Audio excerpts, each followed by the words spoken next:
Improve your reading and listening skills. The best way to improve English reading stories. The Chicken Who Wouldn't Eat Gravel. It was some time after the Dorking hen had come off the nest with her little brood that the mother of the Shanghai chickens began to have so much trouble. She had 12 as fine chickens as you could find anywhere. Tall, wide-awake youngsters with long and shapely legs and thick down and feathers. She was very proud of them, as any hen mother might well be, and often said to the Shanghai cock, "Did you ever see so fine a family? Look at those 24 legs, all so long and straight, and not a feather on one of them." His eyes would shine, and he would stretch his neck with pride, but all he ever said to her was, "They will do very well if they only behave as well as they look." He did not believe in praising children to their faces, and he thought their mother spoiled them. Perhaps he was right, for the little Shanghais soon found out that they were good-looking, and they wanted everybody in the poultry yard to notice their legs. It was very foolish, of course, to be proud of such things, but when the other fowls said, "We should think you would be cold without feathers on your legs," they answered, "Oh, we are Shanghais, and our family never wear feathers there." And that was true, just as it is true that the Dorkings have extra toes, and that the black Spanish fowls have white ears. The Shanghai mother was now roaming the fields with her brood, and there was rich picking in the wheat stubble. All the fowls were out of the yard now, and would not be shut up until cold weather. Early in the morning they would start out in parties of from 6 to a dozen, with a cock at the head of each.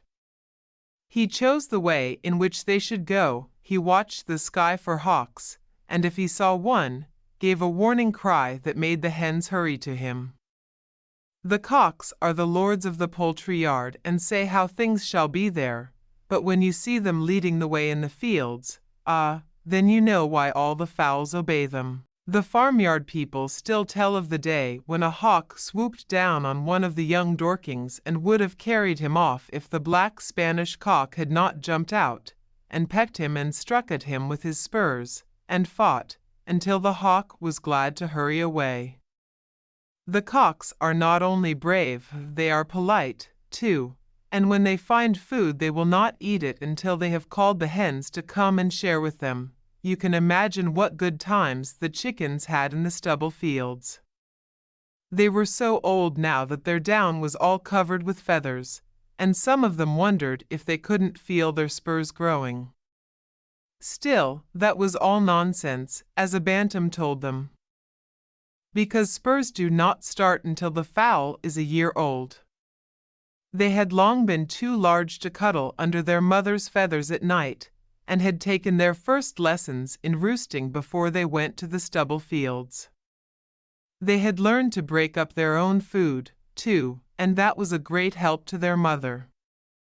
Fowls, you know, have no teeth, and no matter how big a mouthful one takes he has to swallow it whole. The only way they can help themselves is to break the pieces apart with their feet or peck them apart with their bills before eating them. The yellow grains of wheat that lay everywhere in the field were fine food, and should have made the little Shanghais as fat as the grouse who sometimes stole out from the edge of the forest. 11 of the brood were quite plump, but one chicken was still thin and lank. His mother was very much worried about him and could not think what was the matter. She spoke of it to the black Spanish hen one day, but the black Spanish hen had never raised a brood, and said she really didn't know any more about the care of chickens than if she were a dove. Then the anxious mother went to the Shanghai cock about it. He listened to all she said and looked very knowing. "I don't think there is anything the matter," said he. "The chick is growing fast, that is all. I remember how it was with me before I got my long tail feathers. I was very thin, yet see what a fine-looking fellow I am now." He was really a sight worth seeing as he towered above the other fowls, flapping his strong wings in the sunshine and crowing. His feathers were beautiful, and the bright red of his comb and wattles showed that he was well. Ah, thought the Shanghai hen, if my chicken could only become such a fine-looking cock. And she didn't worry any more all day. That night she and her brood roost in the old apple tree in the corner of the orchard nearest the poultry yard. She flew up with the older fowls and fluttered and lurched and squawked and pushed on first one branch and then another, while the chickens were walking up a slanting board that the farmer had placed against one of the lower branches. It always takes fowls a long time to settle themselves for the night. They change places and push each other, and sometimes one sleepy hen leans over too far and falls to the ground, and then has to begin all over again. At first the chickens had feared that they would tumble off as soon as they were asleep, but they soon learned that their feet and the feet of all other birds are made in such a way that they hang on tightly even during sleep.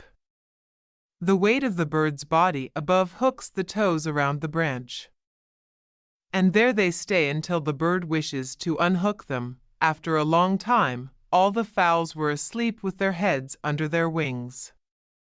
The sheep, pigs, and cows were dreaming, and even the horses were quiet in their stalls. There was not a light to be seen in the big white farmhouse when the Dorking cock crowed in his sleep. That awakened him and all the other fowls as well. Then the other cocks crowed because he did, and he crowed again because they did, and they crowed again because he had crowed again, and the chickens asked if it were not almost morning, and their mothers told them not to talk but to go to sleep at once and make morning come more quickly. All of this took quite a while, and the Shanghai mother could not sleep again. She could see her brood quite plainly in the moonlight, and one of them was not plump like the rest. She roosted there and worried about him until suddenly, she could never tell how it happened, she seemed to know just what was the matter. She flew down beside him and poked him under his wing. "Wake up," she said. "I want to ask you something." "Do you eat gravel?" "No," he answered sleepily. "I don't like gravel." "Didn't I bring you up to eat it?" she asked sternly. "Yes, but I don't like it, and now that I am old enough to roost in a tree, I don't mean to eat any more." So, just imagine a chicken talking to his mother in that way. His mother, who had laid the egg from which he was hatched, who had sat upon the nest through all the weary days and nights while he was growing inside his shell, who had cuddled him under her soft feathers, who had taught him all he knew, and would have fought any hawk to save him. She had begun to love him before he even knew that he was, and had lived for him and his brother and sisters ever since. The mother said nothing more to him then. She spent the rest of the night watching the stars and the moon and the first rosy flush of the eastern sky, which told that morning was near. Then she said to her naughty chicken, as he began to stir and cheep, "I shall never try to make you eat gravel if you think you are too big to mind your mother. I shall just tell you this, that you will never be strong unless you do. I have not told you why, because you never asked, and I supposed you would do as you ought without knowing the reason. You have no teeth, and you cannot chew the grain you eat before it is swallowed. You have a strong stomach, and if you eat gravel this stomach or gizzard will rub and press the tiny stones against the grain until it is well broken up and ready to make into fat and strength for your body. But it doesn't taste good," he replied, "and I'd rather eat other things. I don't believe it matters, and I won't eat it anyway." The Shanghai hen flew down from the tree and clucked to her chickens. She would not waste time talking to him. Whenever he came near her that day, he ate everything but gravel. He had his own way, and yet he was not happy. For some reason, nothing seemed to be any fun. Even lying under the bushes on the sunshiny side was not comfortable, and when he wallowed in the dust with his brothers and sisters he didn't enjoy that. Things went on this way for a good many days, and at last he saw that his shadow was only a small black spot on the ground, while his brothers and sisters had big fat shadows. He heard the black Spanish cock call him a bantam, and the Shanghai cock say that he wouldn't live until his spurs grew. One of the Dorking chickens was talking to her sister, and he heard her say, "Imagine him at the head of a flock."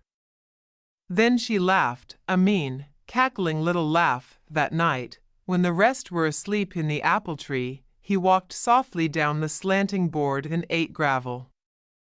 The next morning he felt better than he had in a long time, so when there was nobody around he ate some more.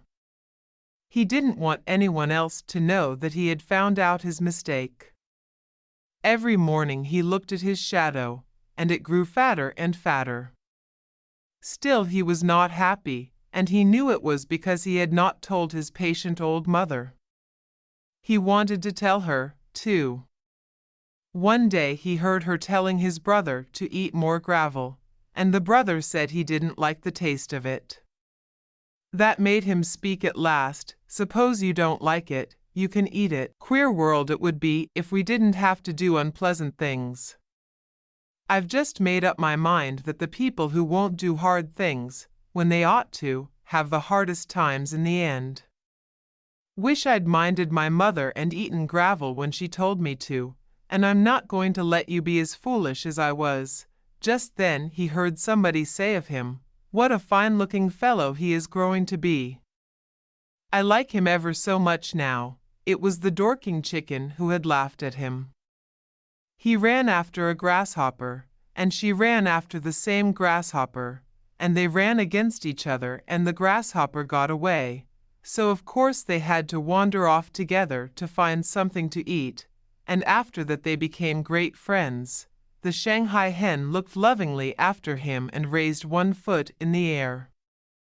"Now," she said, "I am perfectly happy."